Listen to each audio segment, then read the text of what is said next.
ન ભક્ષ્યમ સર્વથા માંસમ યજ્ઞશિષ્ટમપી ક્વચિત ન પેયમ ચ સુરામદ્યમ અપી દેવ નિવેદિતમ અપી દેવ નિવેદિતમ.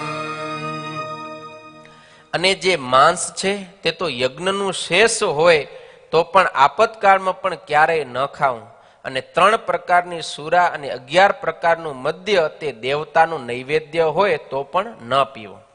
આ રીતે દારૂ અને માંસ એનું ભક્ષણ કરવાનું ના પાડે છે ભગવાન સ્વામિનારાયણ આ 15મા શ્લોકની અંદર. ભાષ્યકાર સતાનંદ સ્વામી શ્લોકની વ્યાખ્યા કરતા સમજાવે છે કે ભગવાન શ્રી હરિ એકને કહે છે કે યજ્ઞના પ્રસાદ રૂપે માંસ હોય અથવા તો સાદું હોય, કાચું હોય અથવા તો પકાવેલું, કોઈ પણ પ્રકારનું માંસ કોઈ પણ વ્યક્તિએ કોઈ પણ અવસ્થામાં ક્યારેય પણ ખાવું જોઈએ નહીં. માંસ ભક્ષણ ક્યારેય ન કરાય. એટલા માટે કીધું માંસમ સર્વથા ન ભક્ષ્યમ, કોઈ પણ પ્રકારે નહીં. એ કોઈ પણ પ્રકારે નહીં એટલે તો એ સમજાવે છે કે સ્વચ્છંદી સંકલ્પથી આપણને બસ સહજતાથી ઈચ્છા થાય. કોઈ ખાય છે રહ્યા કે એને કંઈ બે આપણને વાત કરી અને ઈચ્છા થઈ ગઈ તો બસ એમ આપમેળે સ્વસંકલ્પથી પણ ક્યારેય માંસ ભક્ષણ ન કરો. વળી રસાસ્વાદની લોલુપતાથી કોઈક માણસ માંસનું ભક્ષણ કરતો હોય અથવા તો નોનવેજ કોઈ વેરાયટી હોય, વાનગી હોય, એના વખાણ કરે, હા તો કેવી સ્વાદિષ્ટ છે, આમાં તો આવો ટેસ્ટ છે, વગેરે વગેરે. અને આપણે એ સ્વાદનો અખતરો કરવા માટે અથવા તો એનો સ્વાદનો મજા માણવા માટે, આનંદ માણવા માટે પણ માંસ ભક્ષણ તો ક્યારે કરાય નહીં. વળી દેવતા કે પિતૃઓને નૈવેદ્ય થયો ને એના પ્રસાદના મહાત્મ્યથી એમ કે આ તો ફલાણા દેવને ચડેલો પ્રસાદ છે, આ તો પિતૃના યજ્ઞ નિમિત્તે ચડેલો પ્રસાદ એ વધ્યો છે, એ તમે જમો. તો એ રીતે પણ દેવતાઓનો પ્રસાદ શું કરવા ન હોય તોય પણ માંસ તો ક્યારેય ખવાય નહીં. વળી અતે સ્નેહે કરીને કોઈ આપે, કોઈ આપણો મિત્ર હોય, સગા સંબંધી હોય અને આપણને કોઈ વસ્તુ જેમ સ્નેહથી આપે ને પ્રેમથી, એમ પ્રેમથી કોઈ માંસ આપે કે લ્યો આ જમો, એમ અમારો ભાવ છે સ્વીકારો, તોય પણ એનો ભાવ સ્વીકારવાય પણ માંસ તો ક્યારેય ખવાય નહીં.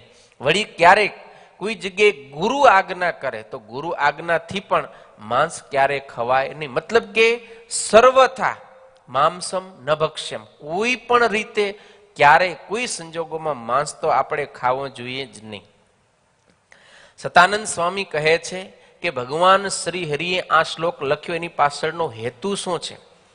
મહારાજ જાણે છે રહ્યા કે મારા આશ્રિતો છે ને તો વૈષ્ણવો છે, વૈષ્ણવો છે એ તો ક્યારેય હિંસામાં યજ્ઞ કરે નહીં. એટલે એને ત્યાં કરે તો યજ્ઞના શેષ રૂપે પ્રસાદ માંસ ક્યારે મળવાનો નથી. પણ ક્યારેક કોઈના આમંત્રણથી ગયા હોય અને ત્યાં કને હિંસામય યજ્ઞ થતો હોય ને એ જગ્યાએ આપણને પ્રસાદ રૂપે જો માંસ અર્પણ કરે, આપે, તો પણ ક્યારે પ્રસાદ રૂપે પણ માંસ ભક્ષણ કરવું જોઈએ નહીં. કેમ તો કે આ બ્રહ્માંડની અંદર અપવિત્ર વસ્તુ અનેક છે. એ સર્વમાં સૌથી વધારેમાં વધારે અપવિત્ર જો કોઈ વસ્તુ હોય ને તો એ માંસ છે. એ માંસનો તો આપણે સ્પર્શ પણ ન કરી શકીએ, અડીએ ન શકાય, તો ખાવાની વાત તો બહુ દૂર છે, ખાઈ તો એને ન જ શકાય. હવે પ્રતિવાદી પ્રશ્ન કરે, તમે આટલું બધું ના પાડો છો તો માંસ શા માટે ન ખવાય? માંસ ભક્ષણનો તમે નિષેધ શા માટે કરો છો? તો સતાનંદ સ્વામી કહે છે મહાભારતના આનુશાસનિક પર્વની અંદર કહ્યું છે નિર્દોષમ સર્વથા માંસમ વિદ્યતે નૈવ ભૂપતે. હે રાજન, માંસ છે ને ક્યારે નિર્દોષ નથી હોતો. એ માંસને મેળવવા માટે કોઈક ને કોઈક પશુ પક્ષીની હિંસા કરવામાં આવે છે. કારણ કે આપણે બધા જાણીએ છીએ માંસ ક્યારે કોઈ ઝાડમાં, વૃક્ષમાં, વેલીમાં, છોડમાં થતું નથી. થાય છે કે હે ભારતમાં તો નથી થતું. તમારે કેન્યામાં થાય કે? હા. ઓસ્ટ્રેલિયામાં, અમેરિકામાં થતું હશે. થાય રહ્યું? ક્યાંય નથી થતું. માંસ મેળવવા માટે કોઈ પણ પશુ પક્ષીની હિંસા કરવામાં આવે છે. એટલા માટે જ માંસ છે ને એ નિર્દોષ નથી, દોષિત છે.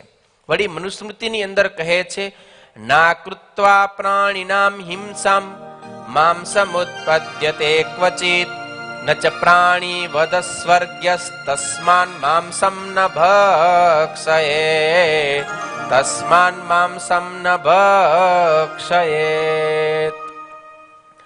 માંસની ઉત્પત્તિ માટે પ્રાણીનો વધ કરવો આવશ્યક છે. પ્રાણીને માર્યા વિના ક્યારેય પણ માંસ ઉપજતું નથી અને પ્રાણીઓની હિંસા કરી અને માંસ મેળવવું એ કંઈ આપણને સ્વર્ગ ઇત્યાદિકનું સુખ આપી દે એવી ક્રિયા નથી. એટલા માટે જ માંસ હંમેશા અભક્ષ્ય વસ્તુ કહેલું છે. સર્વથા એને ત્યાગ કરી દેવો જોઈએ, ક્યારે પણ આપણે એનો ભક્ષણ કરવો જોઈએ.